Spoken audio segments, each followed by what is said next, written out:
Le ministre de l'Enseignement technique et de la formation professionnelle et de l'emploi a présidé le lancement du projet de la formation et d'insertion de jeunes dans la filière BTS production de briques de terre stabilisées ce samedi 14 octobre 2023 au centre de formation professionnelle de l'Abbé en présence des autorités administratives locales et les bénéficiaires. À l'entame de son intervention, l'inspecteur régional de l'enseignement technique de l'Abbé a souhaité la bienvenue à la délégation ministérielle avant de saluer les efforts et l'engagement consentis par le ministre pour booster l'enseignement technique. Balamoussa Keita. Au nom de l'ensemble du personnel de l'enseignement technique et de la formation professionnelle de la région de l'Abbé, nous vous souhaitons la bienvenue et agréable séjour au Sadimon, au Toul.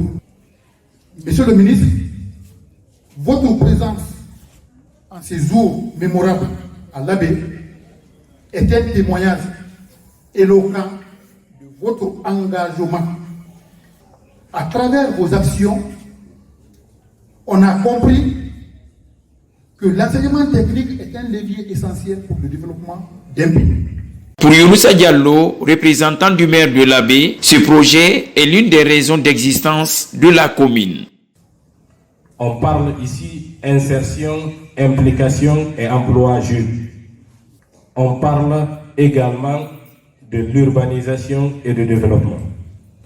Mesdames et messieurs, chers invités, les raisons que je viens d'évoquer sont les raisons d'être même de la commune urbaine de l'Abbé, c'est-à-dire l'amélioration des conditions de vie et de cadre de vie des populations et de surcroît la jeunesse.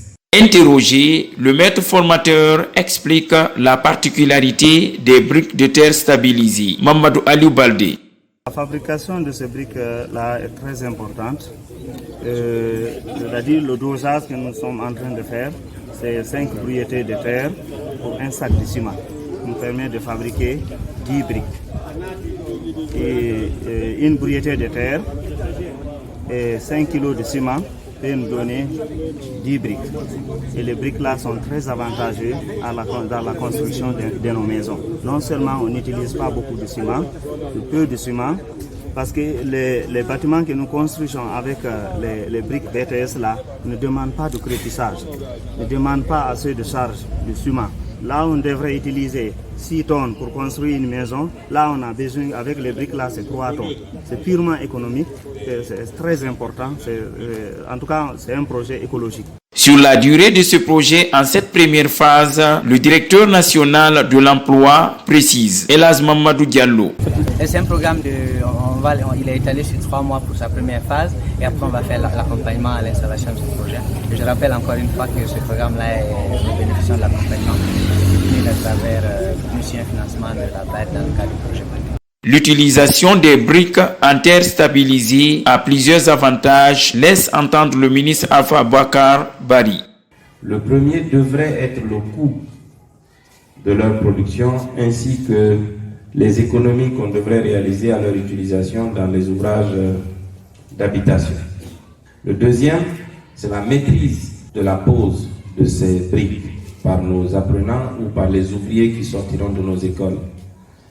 L'objectif pour nous étant à la fois d'introduire cette technologie dans les centres de formation professionnelle, à l'effet d'amener les jeunes sortant de ces écoles à s'installer à leur propre compte, s'assurer un revenu et à garantir leurs emplois ou à créer de nouveaux emplois. À noter que 25 jeunes, dont 6 femmes, seront mises en œuvre dans le cadre de ce projet pour une durée de 3 mois.